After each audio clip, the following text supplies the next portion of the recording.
Ивайло Мадаров, Ихтиман, една от атракциите на турнира, отбор с история.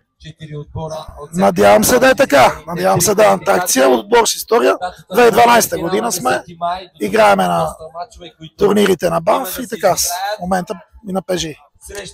Като гледам, вие сте си готов отбор и с повече амбиции да стигнете и по-далече.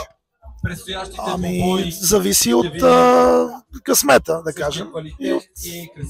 Играеме, ако може, матч за матч. Първия матч играеме, ако победим, продължаваме. Играеме със силен отбор. Докъде стигат амбициите? Види се, всеки е дошъл да стигне до финалната четвърка поне. Ами, едно добро представяне и да няма контузии. Това за нас е най-важно. Иво, плюс ли е това, че има и много сериозен награден фонд? Все пак победителят ще представлява България в най-големия бизнес турнир в Европа. Ами, не, това много няма значение за нас. Просто ние обичаме футбола, играем за победа и важното е да се забавляваме. Подкрепяш, предполагам, инициативата на Сезам, за да има повече такива турнири? Задължително, да. Много благородна инициатива, супер, така че всичко е точно. Ако тези 4 турнири наистина минат, както казваш ти, точно ще има, да кажем, още 8 есента, което е окей за всички. Окей за всички, да. Да има повече мачове, повече турнири. Футбола е много хубаво нещо, обединява хората. Ние сме почти всички над 40 години, играеме цял живот в футбол.